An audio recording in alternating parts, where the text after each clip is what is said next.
Hi, I'm Beth from My Tutoring Bee, and in today's video we are talking about simple interest. I have a couple of examples for us, so let's go ahead and get started. Alright, let's start off by talking about our formula. So I equals PRT. What do each of those letters stand for?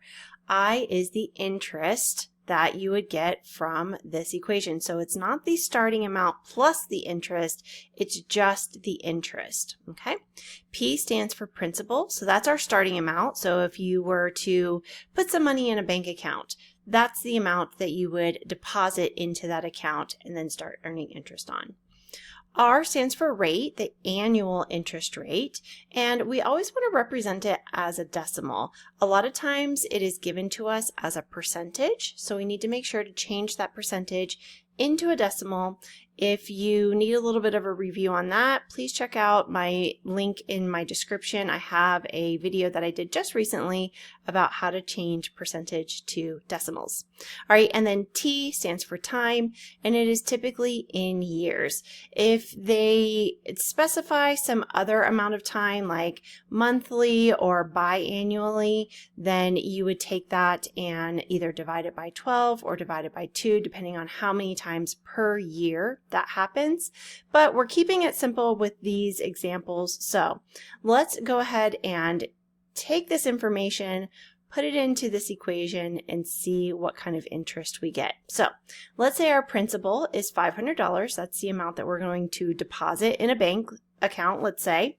That bank account gets 7% interest, so that's our rate. And we're going to leave it there for 20 years. So we want to know how much interest will we earn on top of our $500 that we already started out with. How much interest will we earn with this scenario? So let's go ahead and start putting in our numbers, substituting in our numbers. So I equals 500, so that's our principal.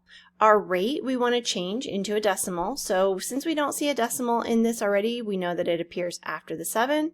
We're going to move it 2 times over to the left, fill in any empty spaces with 0.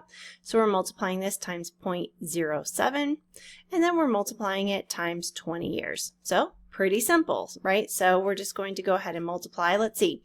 I'm going to multiply my 20 times 500. So 2 times 5 is 10. And then I've got 1, 2, 3 zeros. So 1, 2, 3 more zeros. So that gives me 10,000 times 0.07. Okay. So 7 times 1, I'm going to do some mental math here. 7 times 1 is 7. We would have 1, 2, 3, 4 zeros after that. But we have 1, 2 decimal places after the decimal, so we're going to move our decimal point over 2 times.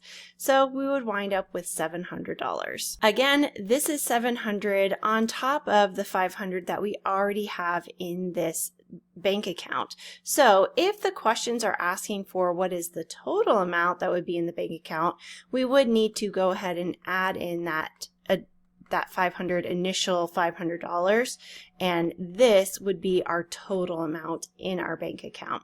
Let's take a look at a word problem. Okay, here we have, I have $800 to deposit into a simple interest account that offers 4% interest. And we've got a few questions that go along with this scenario.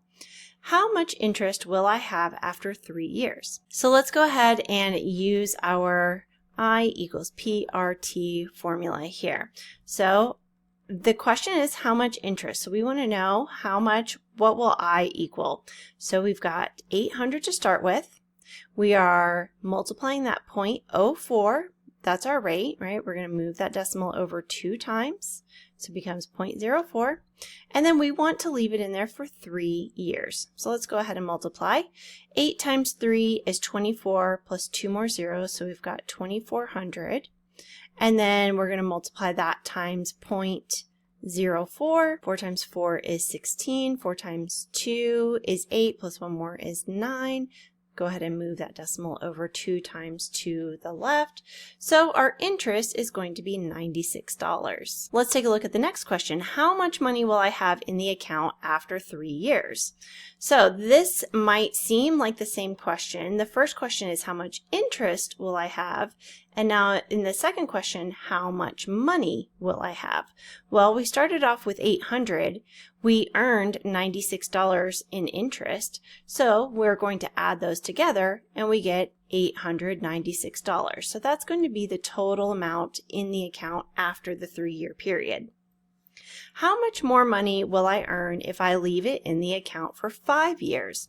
Okay, so we're basically using the same formula, but now our time is not 3, it's 5. So let's figure out what that is. So we're still doing 800 times 0.04, and our time has now changed to 5. So let's see what that gives us. 5 times 8 is 40 plus 2 more zeros, so that's 4,000 times 0.04. So we've got 4 times 4 is 16. We're going to move that over 2 places to the left. So we're going to have an extra $160.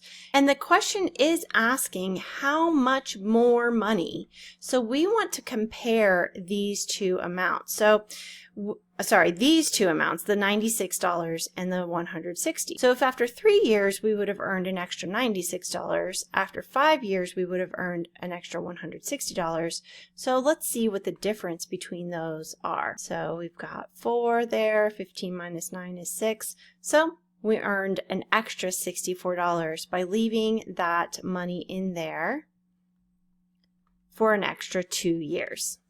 Now, we could have also done it that way. We could have used a 2 here instead of 5 because that is the extra amount of time that we are leaving the money in the account. And then we wouldn't have had to subtract at the end there. So there are a couple of different options for that type of problem. And that's really all that there is to it with simple interest. I hope that this video was helpful for you. If you like this video, please go ahead and leave me a like and subscribe. That does help me to continue making these math videos. I do have a pre-algebra series link in the description. That is what this video is part of. I have a ton of videos that go over all of the different topics that you would see in a typical pre-algebra class. So check that out, and don't forget to leave me a comment as well. Let me know what you thought. Thanks so much. See you next time.